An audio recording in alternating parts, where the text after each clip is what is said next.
So, think before you think again. And this is Everingham Nolly, who is in calf to Idefix van ter Breck. She had a big heifer calf to Tamorn Sumo last year, which is the reason I was prepared to put Idefix on her as a trial. But unfortunately, after observation, we've seen back feet. And for context, this is all 1300 kilo of the Belgian Idefix video, courtesy of Belgiumex. Right, so I've had a hand in, I've double checked that they are back feet. They are indeed. I've run my hand up the back of the legs and felt the hock joint. I've also been able to reach in and just feel the tail. So we're set, it's a backwards calving. Machine on.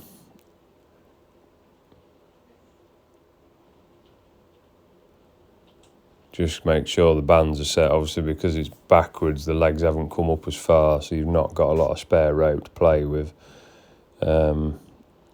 Put the hooks right to the very end of the ratchet, lifted it, took the weight of the machine with my knee, and then pulled the bands on as best I can. Double checked them for grip, made sure they've not slipped down the legs at all, because you do have a risk of them every time you pull the tension up.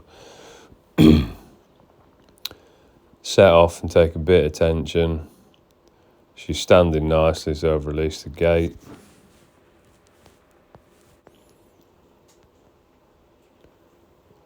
Right, so I'm just taking a bit of tension now and bringing the legs further into the birth canal to make sure they're straight. Stick a hand in, just make sure the feet are coming and they've not knuckled over or poking up into the vaginal wall, because it can be a bit of an issue with back legs. They bend wherever they like when you're pulling them. So you can see I've not got too much tension on, because I'm able to just shift the machine down her arse a bit, because it, for whatever reason, the slope on a blonde's backside seems to make the machine slip up and restrict the birth canal. So you've got to be conscious of that, especially when you're pulling them backwards, because you've got to get the hips out. So if your machine slipped up the cow's arse and closed up what exit you've got, you're restricting yourself all the time. So be conscious of that when you've got your machine on. And if you've got to release the tension by lifting the bar like I'm doing here and just hitch it down their arse a bit, then do so.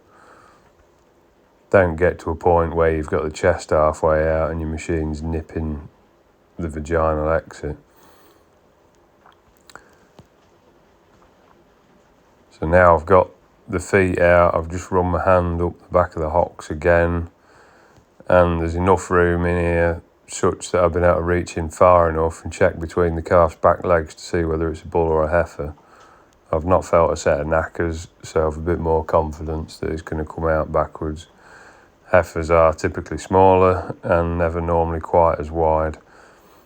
Right, so I'm just pausing here and putting a thinking point in, because when they're coming backwards, if you can get your hands in and reach far enough to sex the calf, you've probably got enough room in the pelvis to get the hips through.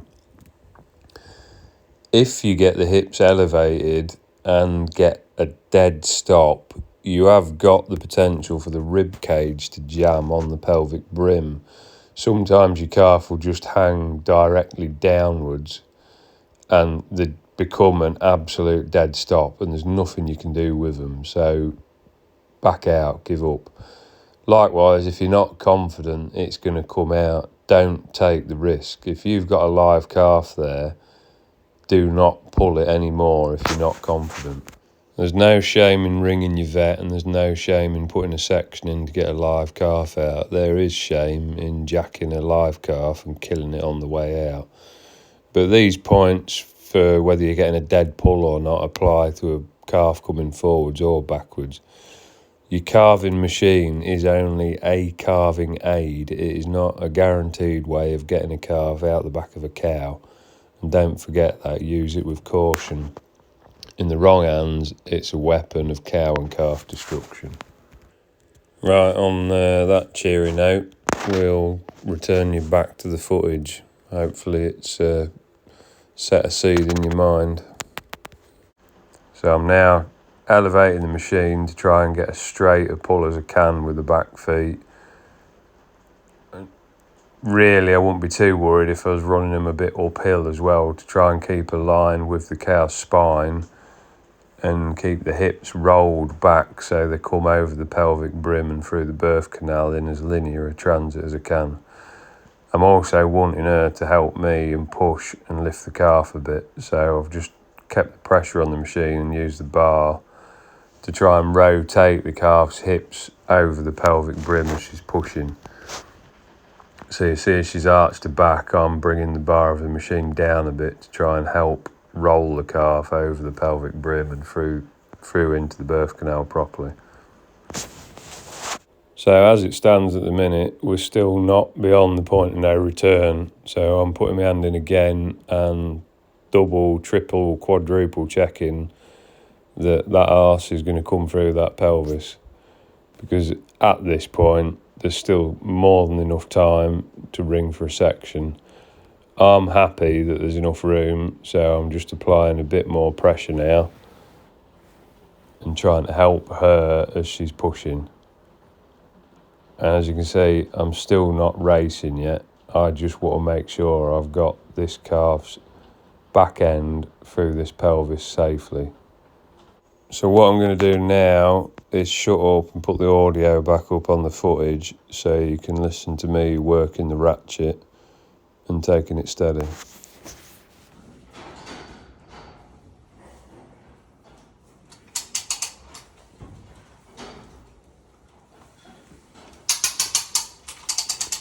I don't know if you can see it or not, but I suddenly get a freedom of movement with the ratchet. And that's the calf come through the hip. She's released a load of shit. Pressure's off the calf now. So this is go time now. Once you're at that point, fucking get it out. Because you're going to nip the cord if you're not careful. So you see the speed that I've accelerated it out now. Got it on the floor, bands off. Make sure it's breathing, which it is. It gasped as soon as it hit the floor. Away from the machine, double check. It's not got a full or a complete rhythm to its breathing at the minute, so I've got a bit of clean straw, just tickled its nose. Got another gasp and a cough, and we've got a live calf, and we've not turned the cow inside out. So I hope that's given you a few ideas. Now I'm satisfied the calf's breathing alright, back to standard procedure, navel clip on, dip the navel, return mother and calf back to the group pen as soon as possible and give them the opportunity to bond. Because the cow's hassled herself having a backwards calf presented for the time she has, she was messing about for, 4.5 hours before she actually showed a sign of true labour. So she's just stressed herself and tired herself that bit more than you'd expect with a standard labour. So she's now on watch for laying on the calf. And in truth, she bloody nearly did after about an hour and a half. So we've learnt a lesson with calves getting laid on last year and try and keep as close an eye on them as we can when they're like this.